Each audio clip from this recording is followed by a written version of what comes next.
kalau misalkan kalian mau nge-cheat nih sebelum masuk LPK, kalian pelajari ini. Oke? Jadi nanti teman-teman kalian tuh kaget. Oh, anjir, baru masuk LPK udah jago, ya kan? Nah, ini aku tunjukin nih ke kalian semua nih.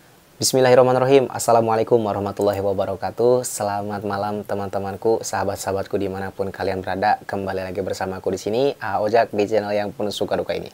Sebelumnya aku mau mengucapkan selamat berpuasa untuk teman-teman, saudara-saudara muslim dimanapun kalian berada, seluruh penjuru dunia, khususnya sahabat-sahabat muslim di Indonesia. Alhamdulillah kita memasuki lagi bulan Ramadan yang penuh berkah ini, guys. Mudah-mudahan di bulan suci Ramadan ini kita bisa berpuasa dengan lancar, kemudian kita bisa beribadah dengan maksimal. Amin ya Allah ya Rabbal Alamin. Aku yakin guys, di tahun 2025 ini banyak sekali teman-teman yang ingin kabur ke Jepang, ingin mencoba mengais rezeki di Jepang, ingin coba cari nafkah di Jepang. Tapi ada mungkin sebagian dari kalian yang belum memiliki biaya untuk pergi ke LPK bahasa atau lembaga kursus bahasa Jepang dan lain-lain. Aku tahu bahwa pergi ke Jepang itu butuh biaya, belajar bahasa Jepang pun butuh biaya, kursus butuh biaya dan lain-lain. Tapi guys, jangan berkecil hati. Kita bisa belajar otodidak, kalian bisa belajar sendiri dengan melalui platform YouTube ataupun TikTok dan lain sebagainya. Nah, di sini aku mau membagikan atau share pengalaman aku waktu belajar di LPK. Sebenarnya aku masuk di LPK itu tahun 2019 sekitar bulan 5, teman-teman. Itu sudah 6 tahun yang lalu ternyata ya. Jadi aku masuk LPK itu sebelum COVID. Nah, aku cuma masuk di LPK itu sekitar 2 bulan saja. Itu di pelatihan bahasa di PT JASC di Yogyakarta. Itu cuma 2 bulan aja, teman-teman.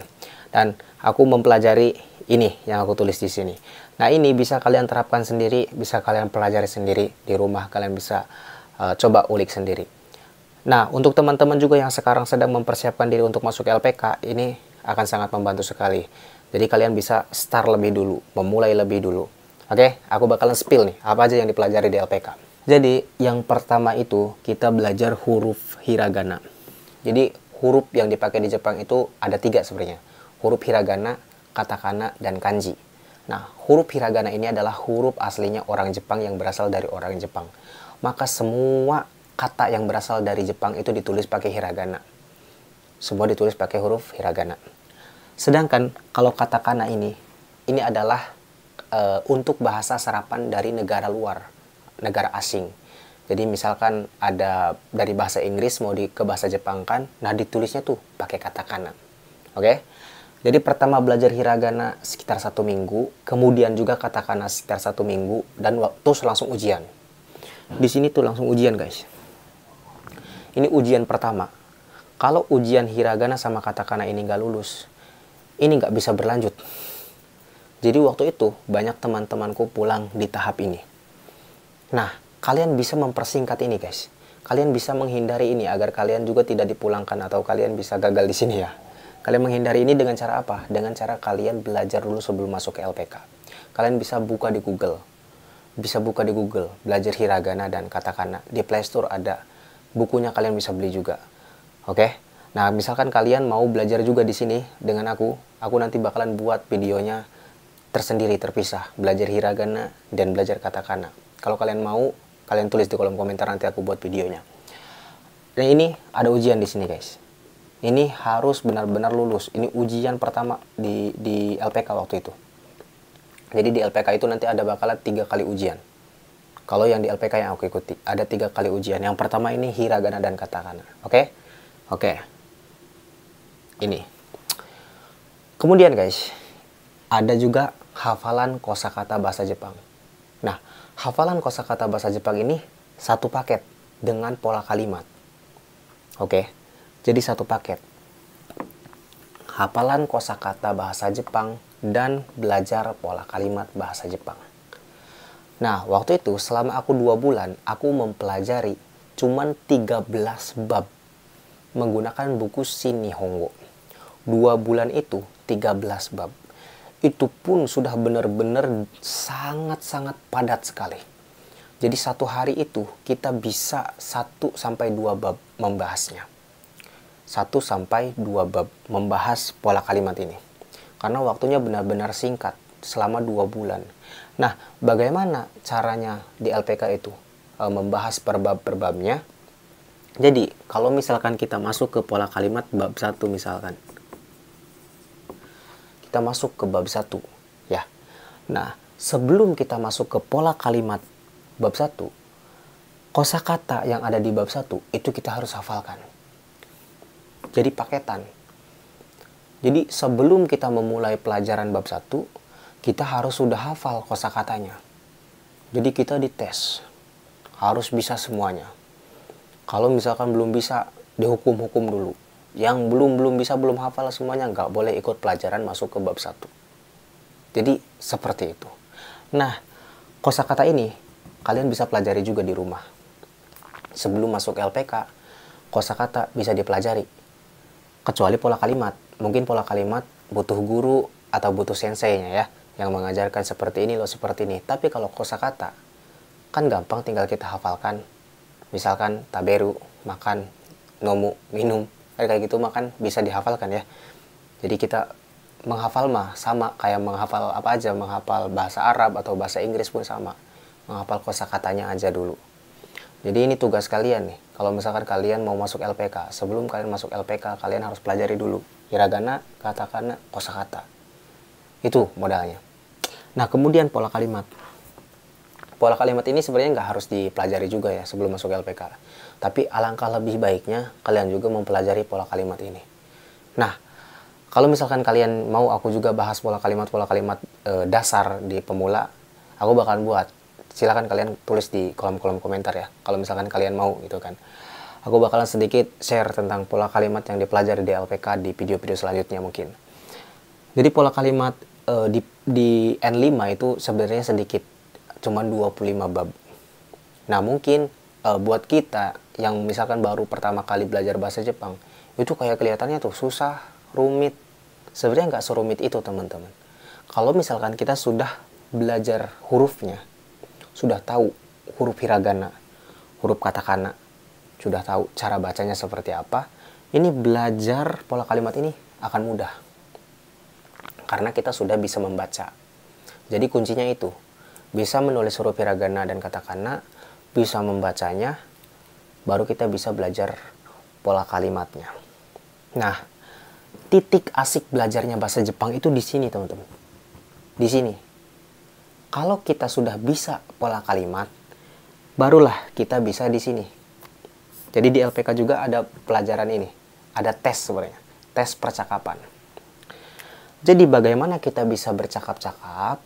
Ya kita harus tahu pola kalimatnya. Kalau kita nggak tahu pola kalimatnya, ya bingung. Nggak tahu susunannya seperti apa. Ya. Jadi ini yang harus dipelajari dulu. Kemudian belajar pola kalimat. Setelah pola kalimatnya bisa, barulah belajar bercakap-cakap. Di sini serunya, teman-teman. Kalau sudah belajar pola kalimat, itu kita kayak menemukan asiknya belajar bahasa Jepang. Kalau aku sih seperti itu. Itu dasarnya sebenarnya untuk belajar bahasa Jepang. Jadi sebenarnya kalian nggak perlu atau harus masuk ke LPK atau kursus bahasa Jepang. Di zaman sekarang, ini sekarang sudah benar-benar teknologi sangat canggih dan luar biasa. Informasi bertebaran di mana-mana. Kalian bisa belajar hiragana, katakana, kanji, kosakata, pola kalimat. Itu hanya dengan menonton video di YouTube. Atau kalian bisa beli buku bahasa Jepangnya. Itu. Yang terpenting adalah ada kemauan dari diri kita. Mau belajar, benar-benar mau belajar. Nah, kalau misalkan kita sudah menguasai banyaknya kosakata bahasa Jepang, kemudian kita mulai paham dengan pola-pola kalimat bahasa Jepang, barulah di situ kita bisa membuat kalimat-kalimat menggunakan bahasa Jepang. Nah, biasanya di titik inilah kita diberi tugas oleh sensei untuk membuat yang namanya Nikki. Jadi setiap Sabtu Minggu itu ada tugas PR dari sensei, Sukudai. Itu buat Nikki atau buku harian. Nanti di hari Seninnya itu kita pidato di depan teman-teman tuh. Apa yang kita tulis tuh, cerita apa itu. Itu seru. Itu bikin deg-degan, tapi asik sih. Karena kita mulai bisa bercakap-cakap menggunakan bahasa Jepang. Biasanya kita menjelaskan seperti tentang keluarga, tentang teman, atau tentang apa aja. Hal-hal seru. Kayak misalkan kita juga memperkenalkan diri kita dari mana, seperti itu. Contohnya seperti ini. Ya. Minasan ohayo gozaimasu. Watashi wa Abdul Rozaku desu. Ima 24歳です。インドネシアのスバンから来ました。私は日本で働きたいです。家族のために頑張ります. Misalkan kayak gitu. Bebas. Nah, aku sering buat seperti itu di TikTok sama di Instagram. Untuk apa? Untuk berlatih. Untuk aku juga masih belajar, teman-teman. Sampai detik ini pun aku terus belajar. Aku ingin lancar berbahasa Jepang. Bagaimana caranya? Ya dengan berlatih. Jadi aku sering buat seperti itu. Jadi kayak misalkan hari tadi aja aku buat tuh seperti Nihon de hataraku te donna kanji da to omoimasu ka? Gitu. Bekerja di Jepang itu menurut kalian seperti apa sih? Gitu. Boku ni totte, menurut saya, Nihon de hataraku te tanoshii koto ga arimasu. Bekerja di Jepang itu ada hal menyenangkannya. Demo, taihen na koto mo takusan arimasu yo. Tapi banyak juga hal-hal yang menyusahkan. Tatoeba, contohnya, Nihon no shigoto wa kibishikute. Saisho wa mainichi heto-heto deshita. Misalkan kayak gitu. Jadi kerja di Jepang itu sangat ketat, disiplin. Dan waktu di awal-awal, setiap hari aku merasa sangat kelelahan. Tsukarimashita. Capek. Misalkan seperti itu. Ntar bikin apa lagi, misalkan, ya itulah. Aku sering bikin seperti itu untuk memperlancar diriku. Jadi aku di sini juga aku bukannya orang yang master gitu, enggak. Levelku juga ya masih di tengah-tengah lah, teman-teman. Tapi kita terus belajar. Jadi di sini pun aku cuman mau sharing ke teman-teman bagaimana apa yang aku pelajari di LPK seperti apa.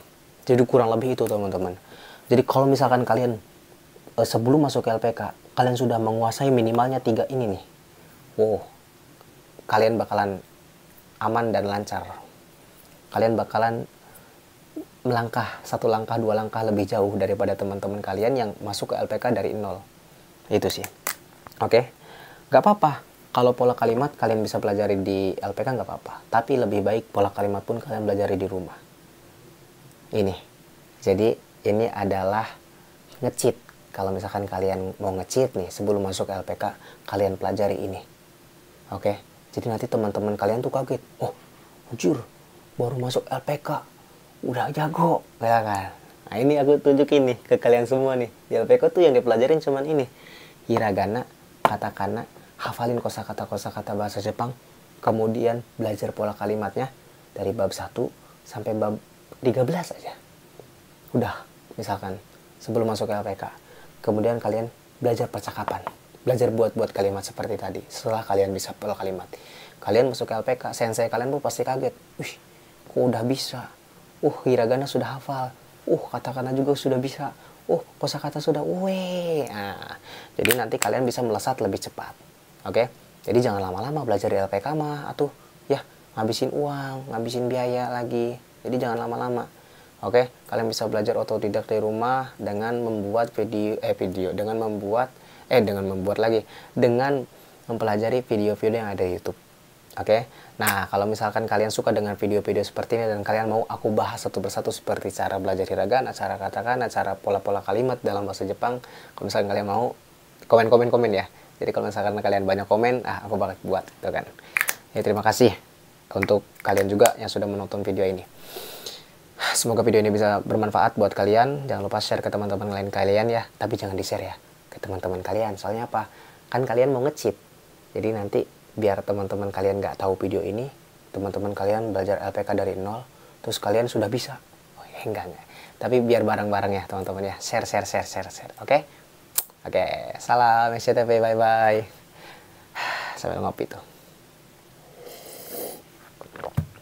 Mantap.